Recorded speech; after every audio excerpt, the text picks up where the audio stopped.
18 ఏళ్ల క్రితం విజయవాడలోని బాలికల హాస్టల్లో రేప్ హత్యకు గురైన బి ఫార్మసీ విద్యార్థిని అయోషా మీరా కేసులో బిగ్ ట్విస్ట్ చోటు చేసుకుంది. ఈ కేసును సుదీర్ఘంగా పలుమార్లు పోలీసులతో పాటు సిబిఐ కూడా విచారించాయి. సిబిఐ తాజా విచారణలో భాగంగా గతంలో నిందితుడిగా పేర్కొని రిమాండ్లో ఉంచిన సత్యంబాబుపై సెక్షన్లో నమోదుకు సంబంధించి వివరణ ఇచ్చేందుకు ఆమె తల్లిదండ్రులకు విజయవాడ సిబిఐ కోర్టు ఇవాళ నోటీసులు పంపింది.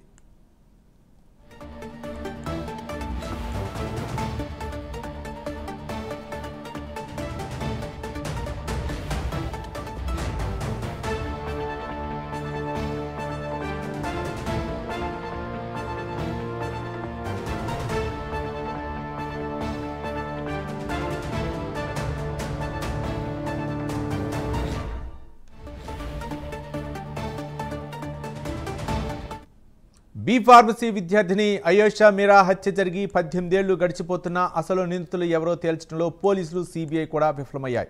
ఇంకా చెప్పాలంటే అసలు నిందితుల్ని వదిలేసి అమాయకుల్ని అరెస్ట్ చేసి ఆ తర్వాత కోర్టు ఆదేశాలతో వదిలేసిన సందర్భాలు ఉన్నాయి. ఇలా గతంలో ఆమెను రేప్ హత్య చేశాడని పోలీసులు అరెస్ట్ చేసి రిమాండ్కు పంపిన అనుమానితుడు సత్యంబాబుపై సెక్షన్ 376, సెక్షన్ 302 కింద అభియోగాల నమోదుకు సంబంధించి ఇప్పుడు తల్లిదండ్రుల అభిప్రాయం తెలుసుకోవాలని సిబిఐ కోర్టు నిర్ణయించింది.